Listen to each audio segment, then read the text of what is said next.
Welcome to Cheques and Balances. I'm Micheal Vincent, this is James Blair, and this week, part 2 on how to buy a house.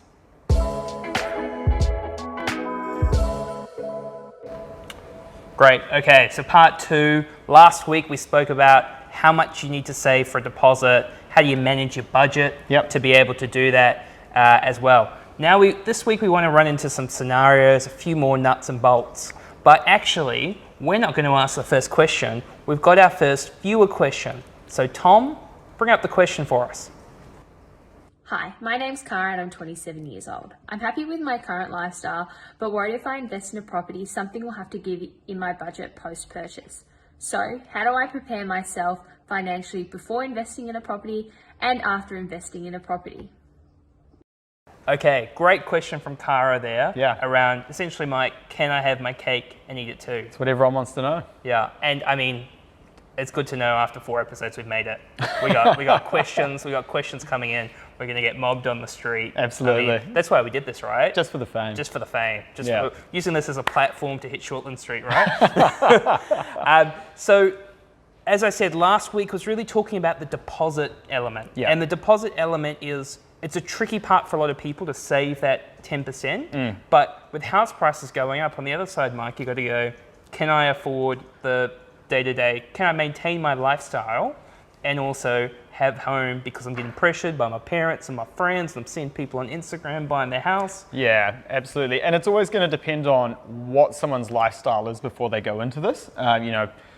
If you're hiring a boat every weekend and out partying all the time, clearly there's going to have to be some sacrifices. James, I know you are, so that's bad news for you. No boats for me. Yeah, but if people are sort of have a reasonable lifestyle, I think we talked about last week as well, we can sort of use that as a benchmark to run through these numbers. Yeah, so the tricky thing with this topic, and that's why you should probably have a chat with somebody like Mike, is it depends on your situation. Absolutely. I call Mike in all the time when I'm talking to clients. He brings in a spreadsheet, he plugs it in, and he kind of works out what they might be able to do. I probably simplified your job there a little bit, didn't I? A little bit. But what we thought would be useful is if we ran through 3 different scenarios to give you a bit of an idea on what works for you, and you might fall in between or be a bit outside, but gives you a bit of an idea. Yeah, absolutely. And we're going to start at the lower end of the income spectrum and sort of go a little bit higher. So we'll start down there sort of 50k and then go up to 100k, just to give people an idea. Yeah, and one of the things we'll apply as well, maybe we'll get some numbers brought up somewhere around as we talk, around how much rent people are paying and does the rent kind of offset against against the mortgage costs. So the first one, Mike, is a couple earning $50,000 each. Yeah, absolutely. So what I'm going to do here is we're going to start with a couple at 50,000. You can purchase if you are single earning 50,000, but these are sort of more specialists that home loans that we probably need to go into as an entire episode on their own. So for a couple earning 50k, yeah, you can purchase around sort of 650, 655,000, a loan of somewhere around 590,000. So your repayments there are going to be around about $539 a week. And once again, these are all just benchmarked on general figures. You might be inside or outside of this, so it's not an approval. But for someone who's sort of I guess paying about $600 a week in rent and with some savings as well dialed in there, you can sort of maintain your lifestyle there. Yeah. So if I'm, say I'm in Christchurch or maybe Hamilton, Auckland would be pretty tough at that sort of price, wouldn't it? Yeah, absolutely. And that's not to say there aren't bargains out there, but if you are looking around this price point, some of the centres outside of Auckland are sort of a better fit for that. Yeah. But the idea is that kind of $539 a week. You might be spending $300 a week each in rent, or maybe you're in one room together spending $300 and then you're saving $300 a week. Yeah. So it's not just what you're renting at the moment, it's also the how much you're saving to think about your combined purchasing power. Yeah, absolutely. So I think that $50,000 ones, there's some hope. Maybe it's not yet because obviously you still got to have that deposit piece, which might be tricky at that income level. Yep. But maybe possible. $75,000, Mike. And let's chuck in, because as we know, not everybody has their significant other. They're still looking for Mr. or Mrs. Right out there. Yeah. Let's talk about, let's say I'm single and earn $75,000. Yeah, absolutely. So single 75K, you're looking at about a $480,000 purchase price. Once again, a loan around about 430, 432, somewhere around there. Your weekly repayments are going to be around about the $400 mark. So once again, if you were paying $600 a week in rent and with some savings in there as well, you're going to be able to maintain that lifestyle. Yeah. And then when we've got couples at that kind of $75,000 a mark each, what does that mean for them? Yeah, absolutely. So now you're starting to get sort of, that combined purchasing power, and I think we've mentioned this before, that couples have generally more purchasing power than singles, even if they're at the same income level. So, for a couple earning 75K each, you're looking at around about $950 to $980 purchase price and around about $880,000 loan. You kind of feel bad for the singles, don't you? I mean, it's just, if you look at single purchase price just under 500, couple purchase price with the exact same income of $1 million, you're talking about, like, for somebody in Christchurch, I mean, you could certainly buy something as a single at that sort of price, but to buy in Auckland as a single is tough. Still pretty tough. So with that sort of around about $880,000 loan, you're going to be about $800 to $810 a week in repayments. And I think James sort of raises a good point there that actually, we have a lot of customers that come to us who are single and are looking to get on the property ladder, and they either do that with their friends. So we got a couple of guys at the moment who've been buddies since they were at primary school together, and they're going in on a loan jointly as well. So we're looking at financing options for them. They may not end up going with a first tier bank so they can get the most out of their sort of separate incomes that have been combined.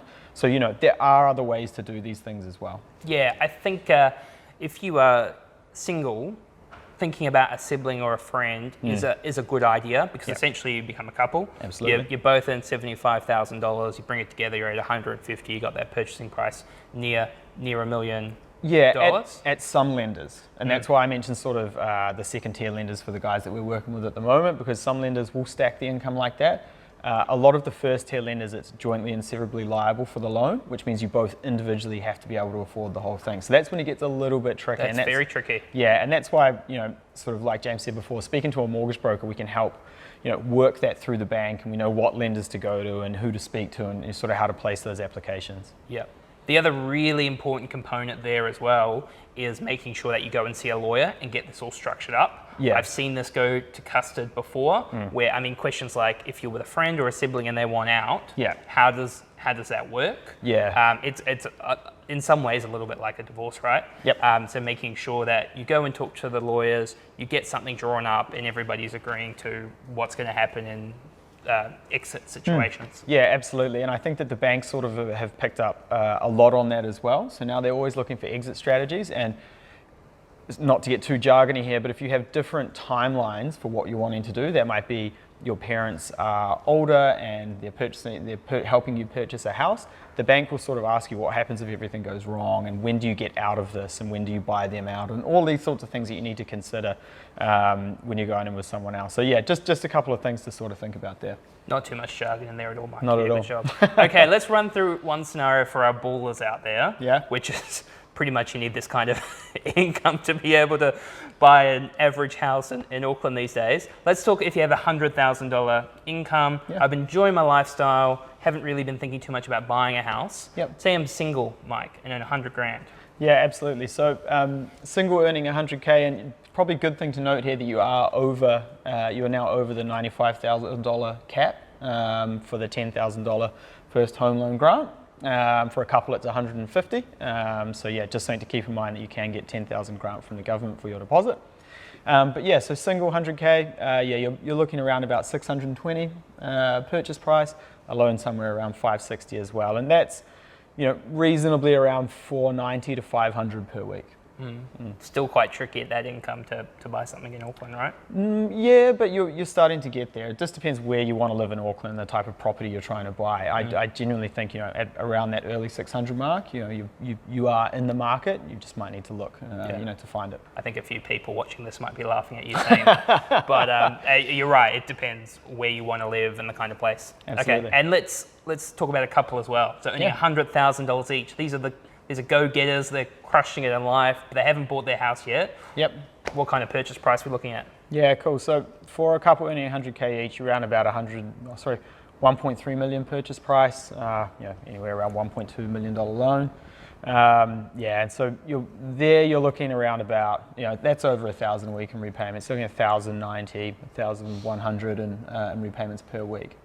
Okay. So, in that kind of income level, probably regularly saving an amount, $1,100 a week as a repayment. Easy. That's quite doable. Absolutely. What about for those, and I'm conscious of the time and we'll wrap this up in a second, but interest rates at record lows, how does that play into the future planning for a 20, 30 year mortgage? Yeah, absolutely. So when we assess loans, or when banks assess loans or applications for loans, even though the interest rate might be 2.5%, 2.1%, 2.19%, somewhere like that, the market rate, what the bank does is they actually stress test the loan. So they'll put it through anywhere at sort of 6%, 5.5%, 7%, something like that, depending on the lender.